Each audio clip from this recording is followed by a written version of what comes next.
hace ya muchos años, estaba pasando una depresión, una época muy compleja de mi vida, y un amigo me recomendó probar una terapia que es la terapia asistida con psicodélicos, y en unas pocas sesiones, una o dos, dejé atrás la depresión ya para siempre, no volví a tener nunca ningún problema de ese tipo. Esa cosa tan hippie, ¿no? Y tan estereotipada como de somos uno o el amor universal, ese tipo de cosas se sienten realmente, ¿no? Se siente una reconexión con las cosas, con la naturaleza, con tu familia, con la gente que te rodea. El consumo de drogas siempre implica riesgos que son inevitables, pero existen formas de reducirlos, de atenuarlos dentro de lo posible, ¿no? Se habla de que los psicodélicos actúan como un catalizador porque aceleran los cambios que se habrían producido probablemente de igual modo con esa terapia, pero que a lo mejor habrían requerido años, y en vez de requerir años, pues se puede conseguir en unas pocas intervenciones. ¿Cómo cambiar tu mente? De Michael Pollan, buenísimo. Michael Pollan, un libro que fue como un breakthrough, una cosa que cambió un poco la percepción general. Michael Pollan ha sido un gran catalizador del movimiento psicodélico en los últimos años. Una persona puede tener una experiencia tremendamente descontrolada, de mucha ansiedad, de mucha dificultad, si toma el psicodélico en un lugar en el cual no perciba un control, como puede ser una discoteca o un festival de música. ¿Cómo fue tu primera experiencia con psicodélicos? Y tenemos, por ejemplo, el fenómeno del microdosing, que hemos mencionado anteriormente. ¿Pero funciona o no funciona? Hola, bienvenidos y bienvenidas a Píldoras del Conocimiento. Yo soy, como siempre, Fernando, y estamos en el episodio 120. Hoy tenemos aquí, como siempre, en directo en mi casa, una persona muy especial. Es de las pocas personas que hablan de psicodélicos en España con rigor. Hola, ¿qué tal, Antón? ¿Cómo estamos? ¿Qué tal? Buenos días. Un placer de estar aquí contigo. Muchas gracias por invitarme. Antón, primera pregunta. Antón Gómez Escolar. Sí. ¿Has tomado algo antes de empezar este episodio o no? Pues a diferencia del 80 o 90% de la población, no, porque yo no empiezo mi día tomándome una sustancia psicoactiva como es el café, que lo toma casi todo el mundo. Yo en mi caso, pues empiezo el día con un vaso de agua con un poquito de sal, que me sienta muy bien, y esa es mi rutina mañanera. O sea que no he tomado nada psicoactivo antes de venir aquí. Vale, o sea, ni café, ni té matcha, ni nada. No. Ni mucho menos un psicodélico. Hombre, por supuesto. No. Bueno, hay gente que está tomando psicodélicos en pequeñas dosis para empezar el día, es lo que llaman microdosing, que está también bastante de moda, pero no es mi caso. Muy bien. Mira, para que la gente te conozca un poquito, ¿quién es Antón Gómez Escolar? Bueno, pues yo soy un psicofarmacólogo, es decir, una persona que estudia la psicofarmacología, la relación entre las sustancias llamadas psicoactivas y el cerebro, básicamente, y estoy muy especializado en el ámbito, pues concretamente de las drogas, tanto legales como ilegales, es decir, sustancias psicoactivas en general, y me dedico pues fundamentalmente a divulgar sobre estas sustancias en mi canal, nuestro canal, que es Drogopedia. Estamos en todas las redes, hablamos de estos temas y divulgamos en vídeos pequeñitos y fáciles. Buen nombre, Drogopedia. Drogopedia, efectivamente. Cuéntame un poco, relacionado con esto, ¿por qué empezaste con esta divulgación? Pues yo empecé por esta divulgación porque tuve una experiencia personal que fue francamente reveladora. Hace ya muchos años estaba pasando una depresión, una época muy compleja de mi vida, y no estaba consiguiendo tener mejorías utilizando las terapias convencionales que todos conocemos, ¿no? La psicoterapia, los antidepresivos, los ansiolíticos. Y un amigo me recomendó probar una terapia que en aquel momento era una terapia experimental, que actualmente sigue todavía en fase de experimentación, aunque está ya muy avanzada y muy cerca de legalizarse, que es la terapia asistida con psicodélicos. Y en unas pocas sesiones, una o dos, dejé atrás la depresión ya para siempre, no volví a tener nunca ningún problema de ese tipo, y me quedé tan alucinado de que existiese esta posibilidad, esta terapia que no se conocía apenas y que podía ser tan útil para tantas personas que están en situaciones dramáticas, que no consiguen mejoría con los tratamientos convencionales y que están buscando desesperadamente alguna forma de curarse una depresión, una ansiedad, un estrés postraumático, una adicción, que decidí que quería apoyar o ayudar al desarrollo científico y clínico de este enfoque terapéutico y, por supuesto, divulgar para que la gente entienda un poco qué son las drogas, qué efectos tienen, qué riesgos tienen y, por supuesto, qué mecanismos existen para minimizar los riesgos en la medida de lo posible, partiendo de la base, por supuesto, de que el consumo de drogas siempre implica riesgos que son inevitables, pero existen formas de reducirlos, de atenuarlos dentro de lo posible, ¿no? Y cuando hablo de drogas, por supuesto, estoy hablando de las legales y de las ilegales. Es decir, no me estoy centrando únicamente en la parte más oscura, sino que también incluye, por supuesto, el alcohol, incluye el tabaco, incluye la cafeína, es decir, todas esas son sustancias con... ¿Y esto fue, Antón, en el año... O sea, me refiero, fue anteriormente a 2018? ¿Por qué te lo digo? Porque yo cuando conocí esto de... Yo no conozco como tú, lógicamente, pero llegué a esta información un poco... Yo creo que fue un libro que fue como un no sé cómo llamarlo, un breakthrough, una cosa que cambió un poco la percepción general, que fue el libro este de Cómo cambiar tu mente. De Michael Pollan, buenísimo. Michael Pollan, yo lo recuerdo con Tim Ferriss, que le trajo a su podcast a hablar de este libro y fue como, boom, esto existe. Michael Pollan ha sido un gran catalizador del movimiento psicodélico en los últimos años. De hecho, el primer artículo que él escribió sobre psicodélicos lo publicó en la revista New Yorker en el año 2015. Yo tengo en casa el original, que lo encargué para que me lo trajesen de Estados Unidos porque me pareció una pieza histórica la aparición de este artículo en un medio de comunicación masiva como es New Yorker, y hablando de la revolución de los psicodélicos, lo que a día de hoy se conoce como el renacimiento psicodélico, que de hecho es el título de mi primer libro, que habla de esto precisamente, del desarrollo de los psicodélicos para el tratamiento de trastornos mentales, fundamentalmente depresión, ansiedad, estrés postraumático y adicciones. Y este hombre pues realmente ha sido un gran catalizador porque ha publicado un montón de libros de mucha calidad, como por ejemplo el que has mencionado, Cómo cambiar tu mente. Luego ha sacado otros también hablando de lo que son las drogas en general, no solo centrado en las drogas psicodélicas, que bueno, para aclararle a tu audiencia, las drogas psicodélicas son solo una familia dentro de todas las drogas psicoactivas que conocemos, que son muchas, ¿no? Tenemos depresores, tenemos estimulantes, tenemos opioides, tenemos cannabinoides, tenemos empatógenos, tenemos disociativos y tenemos psicodélicos, que antiguamente eran lo que se conocía como alucinógenos, que pues tienen ahora una terminología un poco más precisa, ¿no? Que es psicodélico, psique es mente y delone es manifestar. Entonces los psicodélicos son drogas que manifiestan la mente, es decir, que sacan a la luz cosas que están ahí dentro, ¿no? Mira, ya, Antón, volviendo un poco a este momento tuyo de catarsis, de catalizador, ¿qué año fue? ¿Recuerdas? Pues creo que fue 2013. O sea, fue anterior a este Cómo cambiar tu mente. Sí. Vale. Volviendo a este momento, tengo entendido, a ver si... Claro, es que es la pregunta que yo creo que va a hacer mucha parte de la audiencia y me lo pregunto yo a mí mismo. O sea, yo que depende un poco de mi cerebro para vivir, porque al final no es un trabajo físico, es un trabajo mental. ¿Hasta qué punto a ti te vino bien? Porque a lo mejor estabas como en una situación donde había poco que perder y mucho que ganar. Para una persona que tiene quizás poco que ganar, no lo sé, ahora me lo dices tú, y mucho que perder, ¿hasta qué punto este ratio riesgo-beneficio puede ser interesante? Bueno, el uso de drogas psicodélicas en personas sanas, que es un poco lo que me estás planteando, que es un debate que está abierto desde hace ya muchos años en el espacio de investigación psicodélica, actualmente pues todavía no está muy explorado desde el punto de vista médico, digamos, o clínico, porque obviamente la prioridad es atender a una emergencia mundial que tenemos actualmente, que es la emergencia de las enfermedades, los trastornos mentales, que es un problema muy grave y muy extendido, desgraciadamente, con una gran incidencia, una gran prevalencia, que se está trabajando mucho para intentar paliar con diferentes metodologías, pero que es complicado de abordar porque es un problema sistémico, ¿no? De nuestras sociedades, de la forma en la que vivimos, del mundo occidental, del estrés de la vida moderna y demás, ¿no? En personas sanas es verdad que el balance beneficio-riesgo es diferente y es más difícil de ajustar. Yo estoy convencido de que tiene mucha utilidad en personas sanas igualmente, ¿no? Pero es verdad que no es algo, por ejemplo, en lo que yo me centraría tanto actualmente hasta que no esté desarrollado todo el tema del uso médico. ¿Por qué? Porque en el uso médico se está aprendiendo mucho de cómo funcionan estas drogas y toda esa información está haciendo que su uso en personas sanas pueda ser mucho más seguro y pueda ser mucho más predecible. Porque uno de los problemas que tienen los psicodélicos, problemas o beneficios, según un poco cómo se vea, es que muchas veces los efectos pueden ser bastante impredecibles, y esto hace que en el ámbito médico sean drogas que generen mucho respeto entre quienes las tienen que utilizar, y esto pues a veces dificulta la investigación, la entorpece, la ralentiza.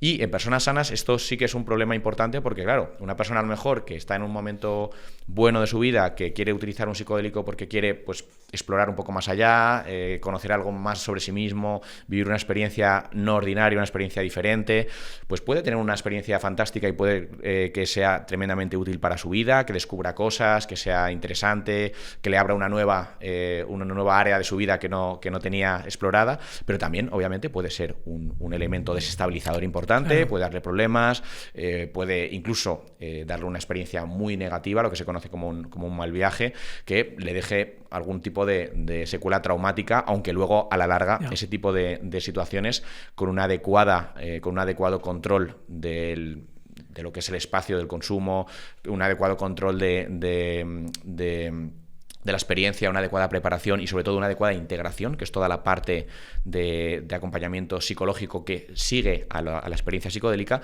se puede convertir una experiencia muy negativa o muy compleja en una experiencia tremendamente valiosa, ¿no? Y esto además lo hemos visto en estudios que se han hecho estos últimos años, en los cuales pues, se ha seguido a personas que han tenido malas experiencias con psicodélicos y se ha visto que con el paso del tiempo, si hay una buena gestión de esa experiencia, se pueden convertir en aprendizajes muy valiosos para esas personas y que esas personas valoran, ¿no? Es decir, que llega un momento que esa experiencia horrible pues se puede convertir en algunas personas en un aprendizaje muy valioso. Pero es verdad que eso no tiene por qué ser siempre así, que muchas veces puede haber una experiencia negativa que se quede enquistada en forma de trauma en la persona, ¿no? Entonces es importante que se pulan muy bien y se controlen muy bien todas las variables relacionadas con la seguridad en el uso de estas sustancias, y esto incluye, por supuesto, una adecuada preparación y cribado para descartar el uso en personas, por ejemplo, que tengan algún trastorno psiquiátrico latente, como puede ser un trastorno psicótico de tipo esquizofrenia, bipolaridad. También... filtrar quiere decir que no pasan adelante en la terapia. Un cribado, es decir, que no accedan a este tratamiento personas que tengan... Y luego una preparación contextual muy importante. Súper importante. O sea, lo que los americanos conocían ya en los años 60 como el set and setting, o sea, el espacio en el que se está llevando a cabo la experiencia y la mentalidad que tiene la persona, o sea, la preparación mental que lleva la persona, es clave para la experiencia psicodélica, es clave para dirigir un poco el tipo de experiencia que se va a tener y, por supuesto, para todas las variables relacionadas con la seguridad. Es decir, un acompañamiento profesional bien planificado, un espacio seguro, tranquilo, cómodo, todo tipo de preparaciones previas, como por ejemplo... Previas y posteriores, ¿no? Porque creo que la terapia de integración posterior es clave también, ¿verdad? Sí, efectivamente. O sea, estos son unas 4 fases, ¿no? La primera fase se hace una preparación y un cribado, es decir, se prepara al paciente, se le enseña un poco a gestionar las emociones que pueden ir emergiendo, como la ansiedad, con técnicas de respiración, se habla un poco de qué puede ser lo que viva, qué puede experimentar, se piensa en una intención para la sesión, es muy importante que haya una intención como un hilo conductor para la experiencia psicodélica, se hace una serie de baterías de test para ver si la persona tiene algún tipo de trastorno psicótico o lo puede tener por familia de primer grado. O sea, que hacéis lo contrario a lo que hacen en el casting de la Isla de las Tentaciones, ¿no? Efectivamente, justo lo contrario. Justo lo opuesto, ¿no? Justo lo contrario. Luego se pasaría ya a la fase, digamos, de administración de la sustancia, que es, no lo he comentado anteriormente, pero la experiencia psicodélica, o sea, la terapia psicodélica, lo bueno que tiene es que no requiere de la utilización del psicodélico de forma recurrente, como sucede a día de hoy con los antidepresivos o los ansiolíticos, sino que en este caso hablamos de unas sesiones puntuales, que son pocas. ¿Unas o una? Puede ser una, puede ser 2, puede ser 3, pero no suelen ser más de 3, casi nunca. Y suelen ser macrodosis, no microdosis. Son macrodosis, son viajes completos, ¿no? La idea es que el psicodélico actúe como un catalizador de la terapia. Es decir, que esa terapia psicológica convencional que se está llevando a cabo, esa terapia oral... Una cognitivo-conductual, por ejemplo, sí, una terapia apoyado verbal, con psicodélico. Apoyado en momentos puntuales con el uso de un psicodélico, que lo que hace es como acelerar el progreso de la terapia. De hecho, se habla de que los psicodélicos actúan como un catalizador porque aceleran los cambios que se habrían producido probablemente de igual modo con esa terapia, pero que a lo mejor habrían requerido años. Y en vez de requerir años, pues se puede conseguir en unas pocas intervenciones mediante el uso de estas sustancias que, entre otros mecanismos de acción que activan en el cuerpo, está en la activación de la neuroplasticidad. Es decir, que lo que hacen es facilitar que el cerebro pueda cambiar de una forma más rápida de lo que cambiaría en un estado ordinario. Esto es lo que más me interesa. Porque además te lo escuché a ti, de que hablabas de modelos de alta jerarquía. También hablabas de sistema de codificación jerarquizado, que hice un episodio entero de esto. Sí. Claro, entonces yo entiendo que cuando tú le das este impulso con psicodélicos, es como que te abres a nuevos caminos y no tomas el camino que te da el modelo jerárquico que tienes en ese lugar, ¿verdad? Efectivamente. Nosotros desde que somos pequeños vamos aprendiendo del mundo y vamos creando una serie de modelos acerca de cómo funciona el mundo, de nosotros, de todos. Los modelos podríamos entenderlo como creencias, entre comillas, o como sistemas, o como, digamos, modelizaciones simples de cómo funciona la realidad, eso efectivamente. Estos modelos se van quedando, obviamente, incrustados en nuestro cerebro, los vamos tallando literalmente nuestro cerebro, es decir, nuestras redes neuronales van construyéndose y van conectándose para adaptar estos modelos y para que estos modelos salgan de forma automática. Es decir, llega un momento que nosotros dejamos de percibir la realidad como cuando somos pequeños y empezamos ya a predecirla constantemente. Tomas atajo, ¿no? sistema 1 que decía Kahneman. Constantemente Total. vamos prediciendo la realidad y lo único que hacemos es confirmar si esos modelos se cumplen o no se cumplen. Cuando los modelos no se cumplen de forma recurrente, tenemos que readaptar el modelo porque claramente algo ha pasado ahí que ese modelo no está funcionando bien, pero es un proceso que es verdad que conforme nos vamos haciendo mayores se va haciendo también un poco más torpe. El proceso de readaptación de los modelos. Es decir, cuando somos pequeños tenemos esa facilidad para aprender, para cambiar nuestras creencias del mundo, para adaptarnos, pero cuando nos vamos haciendo mayores se va haciendo más complicado. Porque vamos perdiendo también la capacidad neuroplástica del cerebro. O sea, el cerebro es menos adaptable. Y hay menos neurogénesis, hay menos crecimiento de neuronas. Efectivamente, y menos, sobre todo, adaptabilidad de las redes neuronales, ¿no? Que claro. Al final la neuroplasticidad no es solo el nacimiento de nuevas neuronas, sino también la readaptación o los cambios en las redes neuronales preexistentes, ¿no? O las redes neuronales que ya teníamos ahí, pues pequeños cambios, ¿no? Este proceso se ve muy acelerado cuando nos exponemos a un psicodélico. ¿Por qué? Pues por un lado, porque los psicodélicos activan un receptor, que es el receptor 5-HT2A, y activan otros receptores que están asociados a este receptor, que lo que hacen es activar o acelerar o aumentar la capacidad neuroplástica del cerebro. De hecho, hay estudios que hablan de la liberación de factor de crecimiento neuronal o de factor de crecimiento neuronal derivado del cerebro, ¿no? De BDNF, que se llama, ¿no? Que es como ese fertilizante neuronal que tenemos y que, bueno, pues a ciertas edades vamos perdiendo esa capacidad de tener tanta plasticidad neuronal, ¿no? Nos vamos haciendo como un poco más rígidos mentalmente y los psicodélicos pueden revertir durante algunas horas, durante algunos días, este estado como de mayor rigidez mental, ¿no? Por otro lado, los psicodélicos también apagan una región del cerebro, concretamente la región de lo que se llama la red neural por defecto, que es, bueno, pues un hub que tenemos a nivel cerebral que contiene, entre otras cosas, esos modelos de alta jerarquía que hemos ido creando sobre el mundo. Entiendo que más que lo apagas como que la atenúa, ¿no? Sí, lo atenúa. Realmente es una hipoactivación, ¿no? Pues yo digo apagar para facilitar la comprensión, pero es verdad que no, apagar nunca se apaga por completo, pero sí que se reduce su nivel de activación, su nivel de coordinación, es decir, se descoordina, entonces no tiene tanta eficacia cumpliendo con su función. Y una de las cosas que contiene o que tiene esta red neuronal son esos modelos de alta jerarquía acerca de, bueno, pues de quién somos nosotros, de cómo funciona el mundo y demás. Al desactivar esos modelos temporalmente, tenemos la libertad creativa a nivel mental de generar nuevas conexiones, nuevas ideas, nuevas visiones del mundo que pueden ser útiles posteriormente en esa psicoterapia que se va a llevar a cabo con los profesionales que nos están acompañando en la terapia psicodélica, ¿no? Es decir, al final lo que está haciendo el psicodélico es desestabilizar temporalmente nuestra estructura mental para permitir que surjan nuevas cosas de esa estructura mental y que luego, pues si son cosas útiles para nuestra vida, en esa fase de integración se puedan consolidar dentro del proceso terapéutico. No sé si decía Antonio Escotado, no sé si a quién se lo he escuchado, que decía lo de escribe ebrio, revisa sobrio. Revisa sobrio, bueno, es una visión interesante de la creatividad, porque en el fondo, pues bueno, una de las cosas que hacen este tipo de sustancias es romper algunos de los caminos que ya tenemos construidos en la mente, lo cual pues facilita la creación de nuevas ideas o nuevos conceptos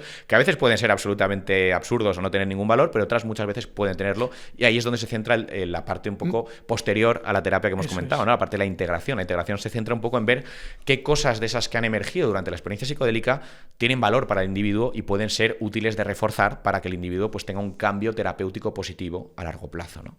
Y ahí es donde se centra pues esas fases posteriores a lo que es la experiencia psicodélica, que como he dicho anteriormente, es una cosa bastante puntual. O sea, la experiencia psicodélica dentro de la terapia psicodélica se utiliza de forma puntual, 1, 2 o 3 veces, siempre espaciada en el tiempo y dentro de ese modelo terapéutico. Nunca es únicamente la administración del psicodélico, sino que siempre está muy bien estructurada dentro de una intervención terapéutica bien planificada. Es que es súper interesante esto, porque además hay mucho público aquí de inversión que le suele gustar. Esto es que te maximiza el ROI, el retorno de la inversión, porque con una única terapia ya no estás 2 años enganchado a una terapia con farmacología, con un humano ayudándote. Es que en pocas sesiones lo haces mucho más rentable. Es más eficiente, es una terapia más eficiente. También es verdad que hay que decir que muchas veces requiere de mucha más participación del profesional, en este caso pues el psiquiatra, el psicólogo, el terapeuta, porque tiene que estar muchas horas involucrado contigo, tiene que estar muchas horas haciendo pues un seguimiento, una vigilancia durante la experiencia psicodélica, que son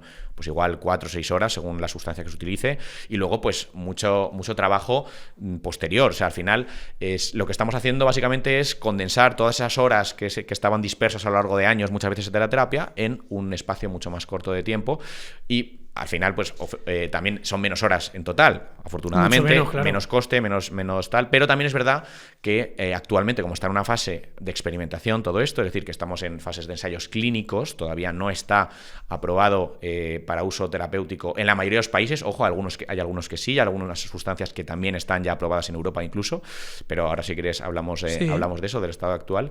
Pero lo importante es eso, que todavía es una terapia que está en fase de investigación, todavía pues hay mucho margen para descubrir realmente cómo optimizarla más, cómo hacer que sea más eficaz, cómo hacer que sea más segura, porque al final todo lo que es la investigación clínica siempre tiene que estar centrada no solo en la eficacia de los fármacos, en la eficacia de las terapias, ya sean farmacológicas o no farmacológicas, sino por supuesto en la seguridad de esas terapias, ¿no? Afortunadamente los psicodélicos están mostrando que cuando se administran con este tipo de controles que te he mencionado anteriormente, son muy seguros, es decir, dan muy pocos problemas, afortunadamente.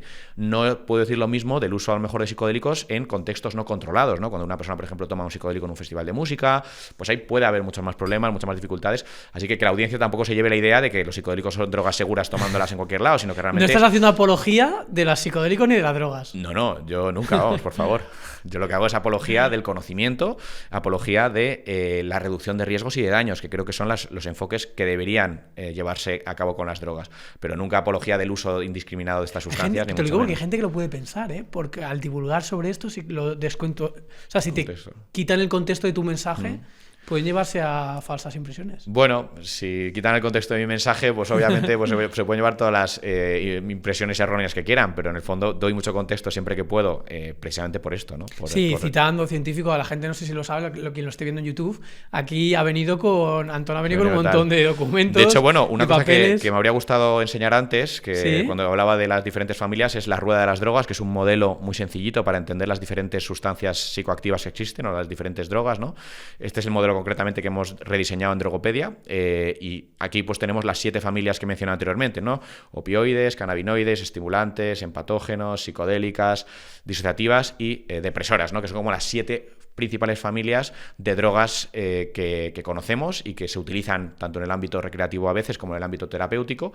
Y tenemos pues aquí todos los ejemplos clásicos, ¿no? Opioides, pues drogas como la morfina, como la heroína, como el fentanilo, ¿no? Que son peligrosas en cuanto a su potencial adictivo y su nivel o su dosis letal, que puede ser muy baja. Que tiene su uso, pero también su uso médico es muy importante, como analgésicos, que prácticamente insustituibles en medicina. Sí. O por ejemplo las drogas cannabinoides, fundamentalmente el cannabis, ¿no? Ya sea en forma de hachís, en forma de marihuana o sea, de cogollos, que realmente son sustancias que actualmente tienen un uso recreativo bastante extendido, pero también tienen un uso médico que está empezando a ser cada vez más visible, ¿no? Fundamentalmente para tratar algunos efectos secundarios de las quimioterapias, o también para tratar problemas como la epilepsia, problemas como las enfermedades neurodegenerativas, luego drogas como las drogas empatógenas, que están incluidas dentro del paraguas de lo que serían las drogas psicodélicas en realidad, aunque no estén en la misma familia, pero tienen efectos psicodélicos a dosis altas, fundamentalmente la MDMA, el 3,4. O sea, la MDMA va en esa familia. Efectivamente, ¿vale? También conocida como éxtasis, para quien no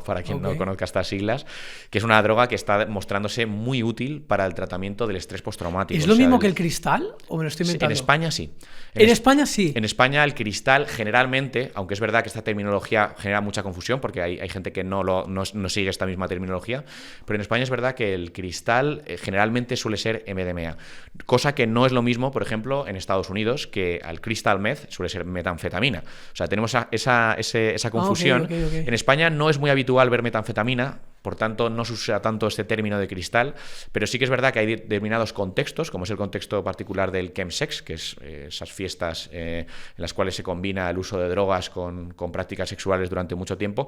Ahí sí que se puede ver metanfetamina, y ahí pues a veces la llaman tina, la llaman meta o la llaman cristal, lo cual puede generar esa confusión, ¿no? Pero bueno, en España generalmente la gente llama al MDMA, a lo que chupa, a lo que mete el dedo y chupa en la bolsita en los festivales, eso lo llama cristal. O chupi chupi, me suena que la gente lo puede llamar chupi chupi de muchas formas, porque bueno, pues en fin, nombres hay infinitos para cualquier droga, ¿no?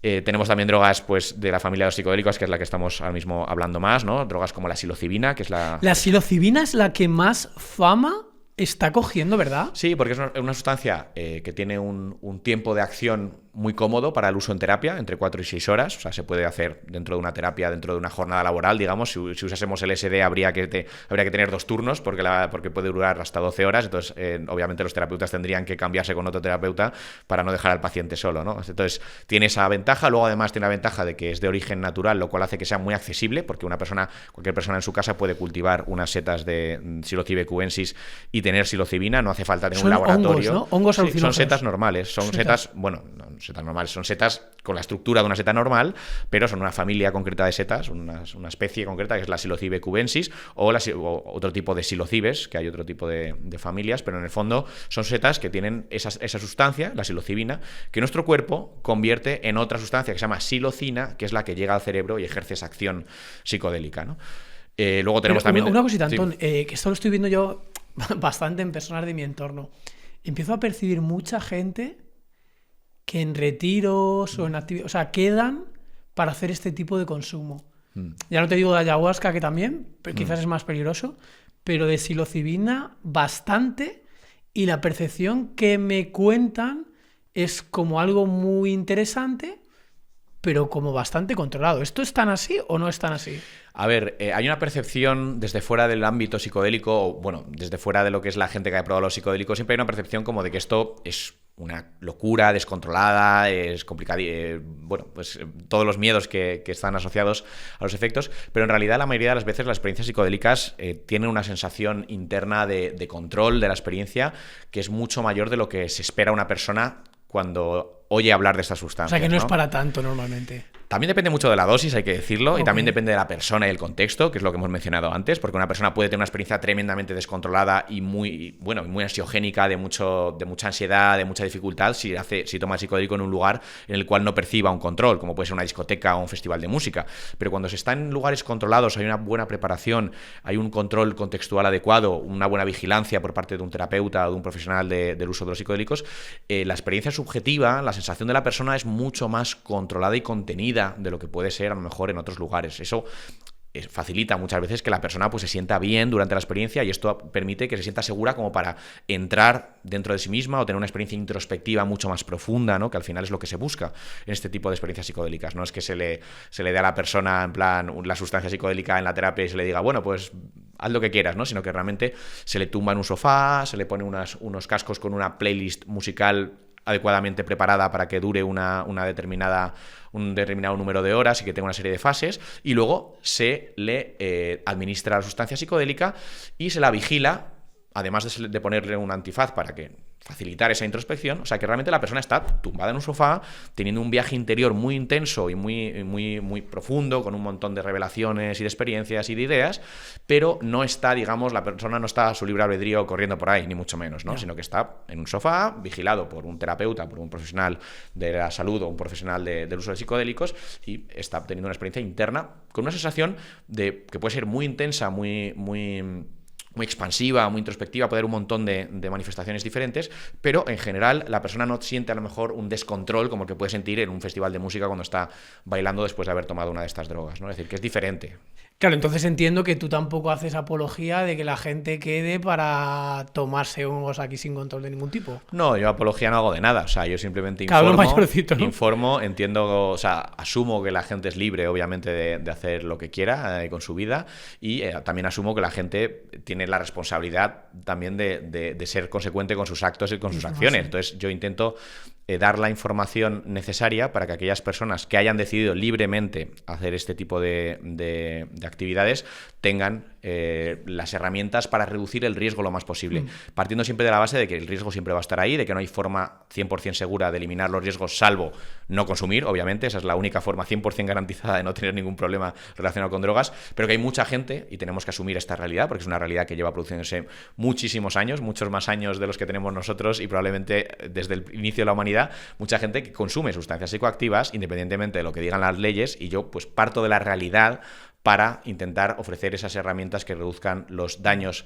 de las sustancias, herramientas informativas, me refiero, no estoy hablando de que les dé herramientas físicas, pero sí informativas, porque entiendo que por más que las drogas sepamos que son sustancias que tienen riesgos y que tienen peligros, también son sustancias que pueden tener utilidades y el uso médico, por ejemplo, es un ejemplo perfecto de estas utilidades que pueden tener, ¿no? Entonces entiendo que al final donde está la clave de todo esto es en la información y en el conocimiento, que es la diferencia muchas veces entre un uso responsable, seguro, poco problemático, como queramos llamarlo, o un uso pues peligroso o que acabe generando problemas, ¿no? Yo creo que la advertencia y el disclaimer está requete hecho, y yo creo que aquí cada uno es mayorcito para entender de qué va esto.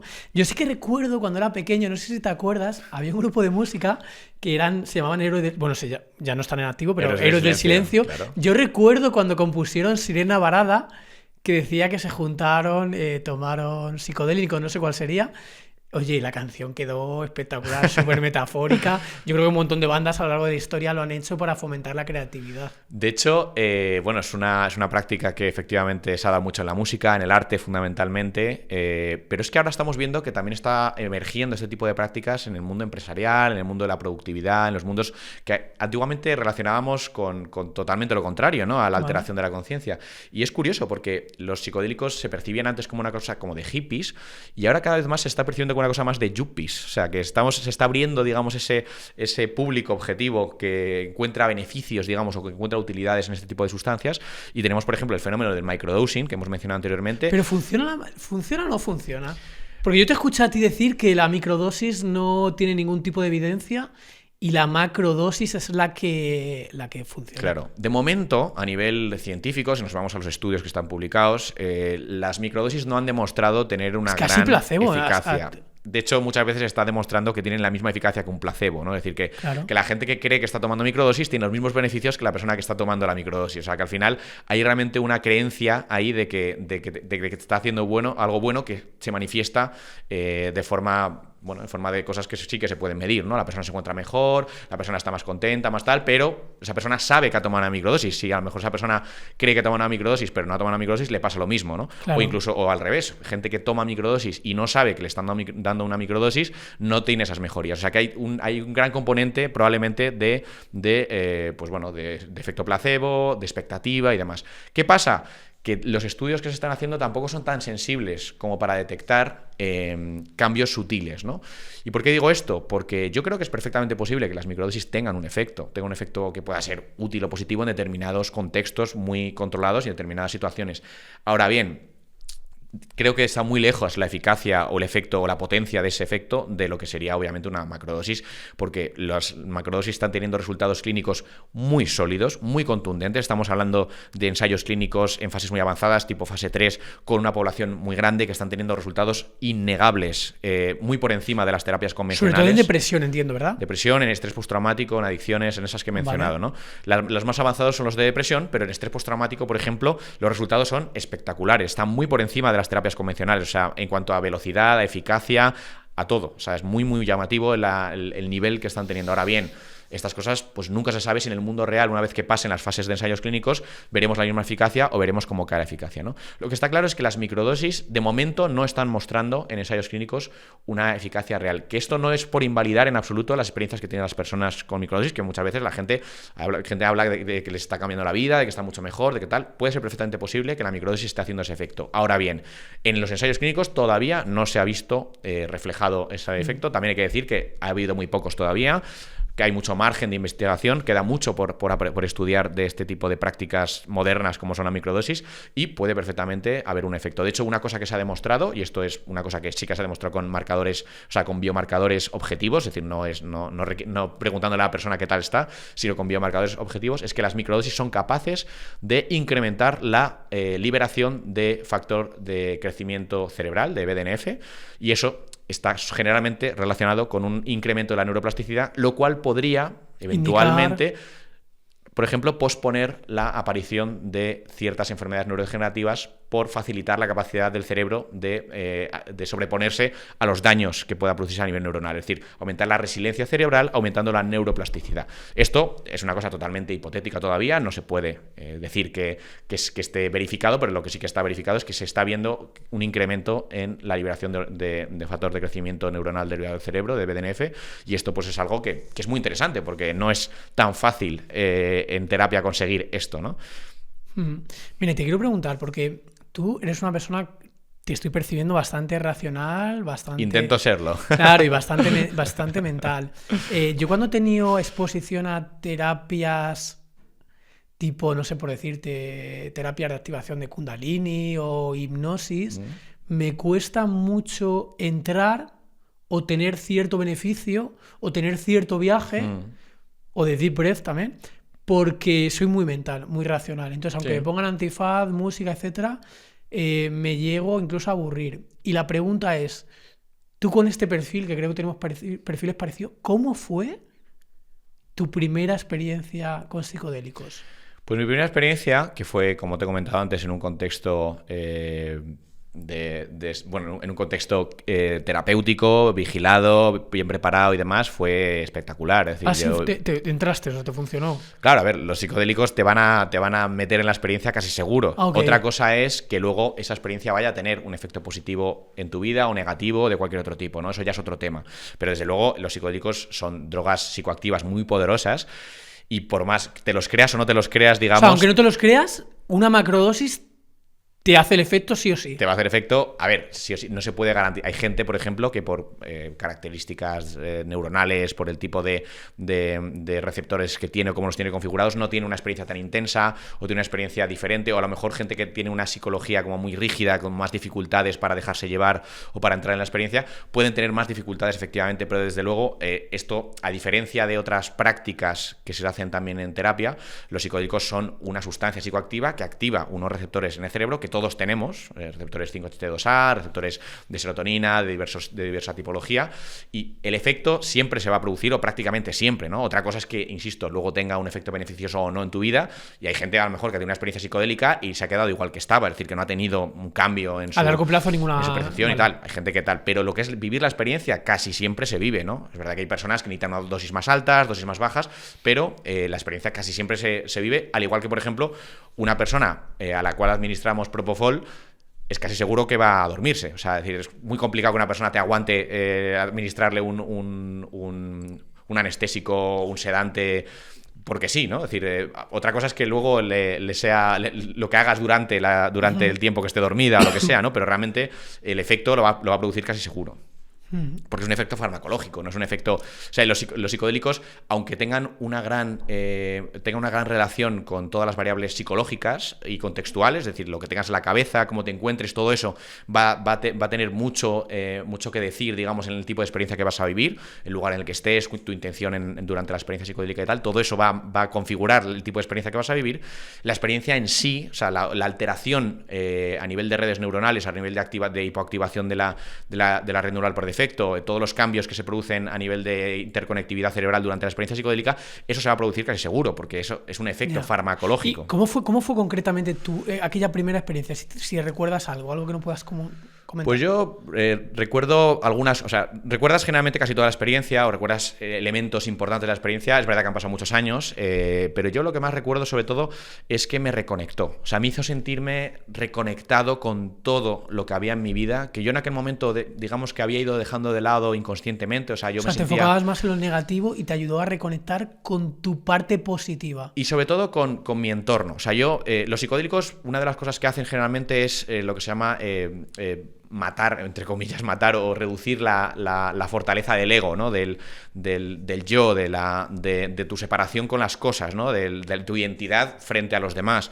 Y eso, al relajarse, te permite sentirte como entras en contacto con todo, ¿no? Con todo lo que te rodea, esa cosa que es tan hippie, ¿no? Y tan estereotipada como de somos uno o el amor universal. Ese tipo de cosas se sienten realmente, ¿no? Se siente una reconexión con las cosas, con la naturaleza, con tu familia, con la gente que te rodea. Hay una sensación de identidad expandida, ¿no? Y eso es maravilloso, porque hace a la persona sentirse parte del mundo, de la vida, de todo esto que nos rodea, y eso es muy terapéutico, ¿no? Yo eso sí lo recuerdo muy bien, eso sí que lo recuerdo muy bien, esa sensación de expansión, de unión con las cosas, de sentirme parte de todo y de que todo también era parte de mí, ¿no? Es una reconexión que además esto, por ejemplo, concretamente esta sensación es muy útil en personas que están próximas a su muerte, ¿no? De hecho, los psicodélicos se han utilizado mucho en fases terminales de enfermedades porque permiten que las personas de pronto vivan una especie como de demo o de pequeña experiencia parecida a lo que sería la muerte o a lo que la persona puede tener por la muerte, y la viven desde una prisma como de mucha paz, ¿no? De mucho bienestar, de sentirse que es un paso a otra esfera, o una visión como un poco más filosófica o profunda de lo que es la muerte, que permite que la persona pues esos últimos meses de vida no los pase en un estado de alta ansiedad o de miedo o de depresión, sino que sienta, pues como que es algo que no tiene que generar tanto miedo, porque es una parte natural de la vida, ¿no? La muerte. O sea, tiene muchas utilidades potenciales en este tipo de pacientes, y de hecho funciona bastante bien. Muchos de los ensayos que se han hecho en los últimos años se han hecho en personas con cáncer, en fases terminales, y han tenido cambios espectaculares, ¿no? Estoy recordando ahora mismo, por ejemplo, 2 estudios, uno de la Universidad de Nueva York y otro de la Universidad de Johns Hopkins University en Baltimore, que son de los mejores centros de investigación biomédica que hay actualmente, en los cuales pues pacientes de cáncer en fases muy avanzadas, en un estado muy deteriorado a nivel mental, o sea, con problemas de depresión, de ansiedad muy graves, recibían una experiencia psicodélica, y a partir de esa experiencia psicodélica pues cambiaban totalmente su visión de la vida y de los meses que les quedaban de vida, y pasaban, digamos, de estar como lamentándose por la mala suerte que habían tenido a aprovechar ese tiempo que les quedaba de vida, a sentirse bien. Incluso algunos llegaron a referir que eran los mejores, que habían sido los mejores meses de toda su vida, cosa absolutamente inverosímil, ¿no? Con otro tipo de tratamiento, ¿no? O sea, que puede producir ese cambio de chip, ¿no? Pero es verdad que como hemos hablado aquí de cosas positivas, también me gusta siempre hacer hincapié en que todo esto es muy dependiente de la preparación, del contexto, del uso que se haga, de la información que tengan, de todo lo que son las variables para maximizar el uso seguro de estas sustancias. Este tipo de sustancias en otro contexto, en otro tipo de personas no preparadas, no vigiladas, no en un uso terapéutico, pueden a veces dar problemas importantes, ¿no? Toda gran herramienta requiere una gran responsabilidad. Por supuesto, sí. Un gran poder, como diría Spiderman, ¿no? Mira, por ir acabando, tenemos aquí algún oyente en el episodio que están aquí en mi casa, que les mola mucho este asunto, e incluso el tema farmacológico. ¿Tenéis alguna pregunta? Yo te preguntaría cómo ves el futuro de las drogas a nivel legal, de estos psicodélicos. ¿Crees que vamos a poder comprar en la farmacia cannabis o MDMA? Lo primero de todo hay que decir que no creo que el objetivo a día de hoy de desarrollo clínico sea que los psicodélicos en particular estén disponibles en farmacias, porque como he dicho anteriormente, los psicodélicos solo se utilizan en un par de momentos puntuales y siempre bajo supervisión de un terapeuta, lo cual implica que es el terapeuta el que lo administra, es decir, sería lo que se llama un medicamento de uso hospitalario, o sea, un medicamento que te administra el médico, pero que tú no te llevas a tu casa ni lo tienes que consumir por tu cuenta, ¿no? Sino que simplemente te lo administra el médico, como por ejemplo a día de hoy sucede con la ketamina, que te la administra también el médico en el momento, es decir, que no son fármacos para vender en farmacia, ¿no? Sino que son de farmacia hospitalaria para administrar en el momento, ¿no? De todos modos, sí que creo que estamos cerca del uso legal o autorizado de estas sustancias. Tanto es así que ya tenemos algunos psicodélicos que han sido autorizados para uso médico en trastornos mentales, ¿no? Estoy pensando, por ejemplo, en una sustancia psicodélica disociativa, es decir, que no es un psicodélico puro, sino que es un psicodélico que tiene también efectos disociativos, que es la ketamina. La ketamina ya está autorizada en Estados Unidos, en Europa y en diferentes países para tratar la depresión resistente a tratamiento, es decir, depresiones que no han respondido bien a los tratamientos convencionales. Se puede administrar ketamina en un modelo parecido al que he mencionado anteriormente, es decir, dándole una dosis alta a la persona, dejándola unas horas en un lugar cómodo para que esté con sus pensamientos y luego pues mandándola a casa, digamos, ¿no? Entiendo una pregunta, el especialista cuando te hace cuando te recomienda o te sugiere que hagas este tratamiento, entiendo que ellos tienen como un protocolo, ¿no? O sea, si pasa a veces Claro, como claro. un árbol de decisión, Claro, hasta son- que llega el momento que llegas al árbol de decisión que hay Claro, son lo que toca. tratamientos de segunda o de tercera línea, Claro, es decir, que claro. tienen obligatoriamente que haber pasado por otros Vale. tratamientos previos y solamente acceden a estos Y con el tratamientos. cribado y etcétera. Solamente acceden a estos tratamientos cuando no les han funcionado los primeros tratamientos de primera línea, o sea, en este caso antidepresivos, Ya, ya. ansiolíticos, psicoterapia convencional y tal. Y, por supuesto, cuando no cumplen ninguna de las características, digamos, que hacen prohibitivo el uso de esta sustancia, como por ejemplo el hecho de tener un trastorno psicótico latente, una bipolaridad, algo que pueda desestabilizarse por el uso de esta O sea, sustancia. que no vamos a llegar al punto, entiendes tú, en ningún país de que una persona individual vaya a la farmacia y por su propio medio lo haga. No, no creo que ese sea en ningún caso lo que suceda, al menos a corto y medio plazo, ¿no? Hay que decir también que eso que has mencionado antes de los usos en personas sanas de este tipo de sustancias es también una vertiente que puede ser interesante a futuro y que eso puede abrir la posibilidad de que a lo mejor se abran unos centros, unos lugares en los cuales las personas puedan ir a tener este tipo de experiencias sin necesariamente tener una diagnosis de un trastorno mental previo, ¿no? Es decir, simplemente pues porque quieran o porque les apetezca vivir la experiencia o lo que sea, es posible que en un futuro lleguemos a tener centros que acepten ese tipo de cosas y que sean legales, ¿no? Pero en ningún caso yo creo que no va a haber una adquisición, digamos, de los psicodélicos por parte de un particular, o sea, que tú puedas ir a una farmacia a comprar. Puede que suceda, pero bueno, yo creo que no. ¿A día actual es ilegal poseer? Entiendo que no, ¿verdad? Poseer psicodélicos, sí. Bueno, a ver, las drogas, hay muchos tipos diferentes de situación, de leyes que aplican a las drogas. Por ejemplo, las sustancias psicodélicas son ilegales la mayoría de ellas, por no decir todas. Esto quiere decir que no se pueden o no se deberían de tener por lo menos en la vía pública, porque es sancionable, aunque sea para consumo personal. Si se tiene una gran cantidad, se puede entender que esa persona está llevando a cabo tráfico de drogas, lo cual es bastante grave, porque eso puede llevar penas de cárcel inclusive. Es complicadísimo explicar la legislación de las drogas porque depende mucho no tanto de la droga en sí, sino de las acciones que se llevan a cabo con ellas. Quiero decir, las drogas no están prohibidas per se, lo que se prohíbe son las acciones con ellas. Por ejemplo, la tenencia, el tráfico, la producción, todo ese tipo de cosas son las que están controladas. Entonces, claro, una sustancia a lo mejor puede ser legal para uso en investigación, como la mayoría de las sustancias en teoría son legales de uso en investigación, que requiere unos prerequisitos, una serie de autorizaciones y demás, pero, por ejemplo, la tenencia no es legal. Por ejemplo, la psilocibina está prohibida. Pero bueno, en Holanda permitida, por decirte algo. No está permitida la psilocibina. ¿Tampoco? Lo que sucede es que los juzgados, de momento, la jurisprudencia es que las setas no son equivalentes a la psilocibina. Aunque es verdad que las setas tienen psilocibina, los juzgados están entendiendo, generalmente, en los casos que se están dando, que las setas no son lo mismo que la psilocibina y que, por tanto, no están contenidos en los tratados internacionales de fiscalización de sustancias y no son un elemento necesariamente prohibido, ¿no? Sí que se pueden perseguir por otros lados, como sustancias que pueden producir daño a la salud y demás, pero muchos de los casos que ha habido casos de personas que han sido detenidas por tener psicodélicos, si eran psicodélicos naturales, muchas veces pues ha habido absoluciones porque los juzgados no han aceptado, o sea, no han asumido que esa sustancia natural, esa planta, corresponde a la molécula que está prohibida en los tratados internacionales, ¿no? Pero esto es un tema totalmente jurisprudencial. O sea, no es que la ley te diga que la seta es legal, ni mucho menos. Lo que sucede es que los jueces muchas veces entienden que no es equivalente esa droga prohibida internacionalmente, esa molécula, a la planta entera que contiene esa molécula, ¿no? Pero bueno, si nos tenemos que poner en el lado seguro, que es siempre lo más prudente, los psicodélicos son ilegales. Esto quiere decir que no es legal tenerlos ni utilizarlos. Otra cosa es que en el domicilio privado, por ejemplo, pequeñas cantidades de drogas no sean sancionadas habitualmente o no haya, digamos, una ley que permita el detener a una persona por tener una pequeña cantidad de droga para uso personal en su casa, en su domicilio privado, ojo. En la calle sí, en la calle, la vía pública no se pueden tener drogas. De hecho, la famosa ley Mordaza establece sanciones para la tenencia de sustancias en vía pública, aunque sean para uso personal, es decir, aunque sean pequeñísimas cantidades, ¿no? Es muy complejo el tema de la legislación de las drogas, muy complejo, pero lo importante es que para el uso seguro de los psicodélicos, lo ideal sería que existiesen unos usos autorizados en el ámbito médico con sus protocolos, su regulación y su estructura para garantizar que todos estos usos tuviesen algún tipo de control. También existe, por supuesto, el uso tradicional ceremonial que se lleva a cabo en muchos países, por ejemplo, el uso de la ayahuasca en países amazónicos, como puede ser Perú, como puede ser Colombia.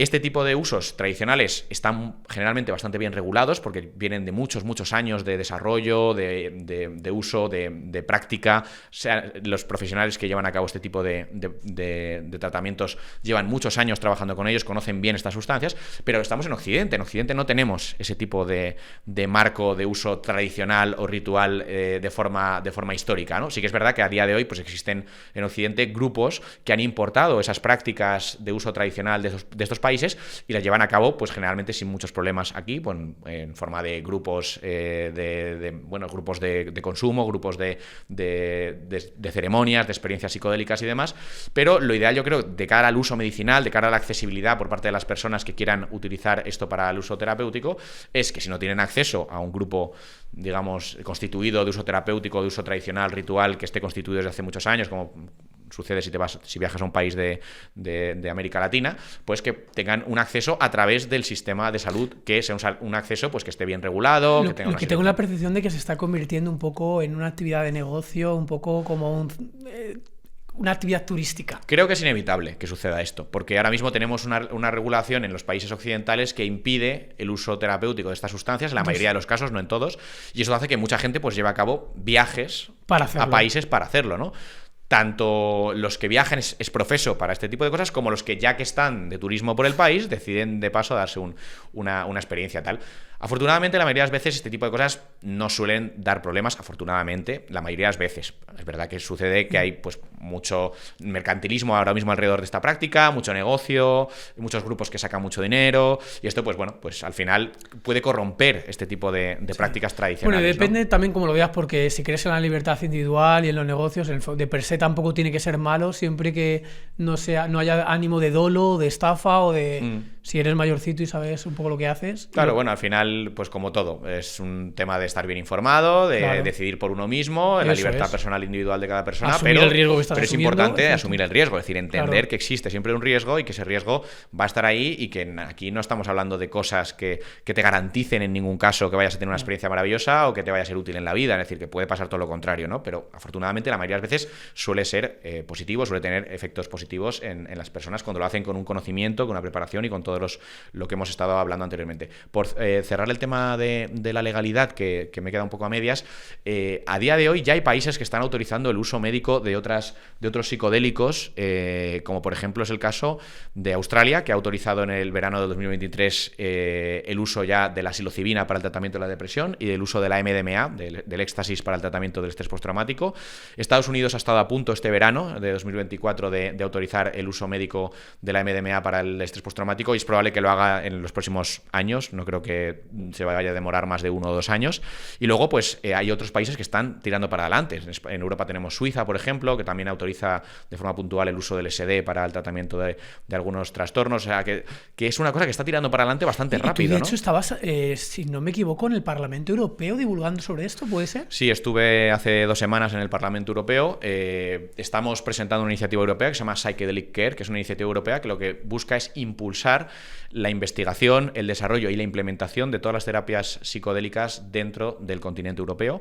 Es una petición ciudadana, necesitamos conseguir 1 millón de firmas. Para aquellas personas que estén interesadas en apoyarla pueden poner Psychedelic Care o irse a mi perfil de Drogopedia.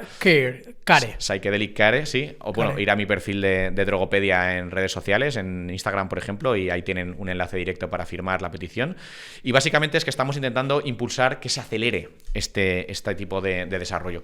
No porque nos esté dando, porque se está dando afortunadamente y los ensayos clínicos están yendo muy bien y demás, sino porque creemos que, dada la situación de emergencia en salud mental que tenemos a nivel mundial, es justificable que vaya un poco más rápido los ensayos clínicos y un poco más rápido todo el desarrollo de lo que está yendo actualmente, ¿no? Entonces esta petición lo que busca es acelerar este proceso, porque de hecho, bueno, el año pasado, sin ir más lejos, estuve en la Agencia Europea del Medicamento, en las oficinas, bueno, la sede central que tienen en la ciudad de Ámsterdam, y tuvimos una reunión específica sobre psicodélicos, que una cosa, la verdad que un hito bastante inimaginable hace algunos años, ¿no? Estar sentado en la Agencia Europea del Medicamento con todos los burócratas, con sus trajes, con todos los legisladores, con todo el mundo hablando de drogas psicodélicas y de experiencias psicodélicas, ¿no? En la propia sede de la Agencia Europea del Medicamento, ¿no? Es decir, que está avanzando mucho todo esto, y afortunadamente está avanzando a buen ritmo, pero creemos que con más recursos, con más interés, con más atención, podrían ir las cosas todavía mejor.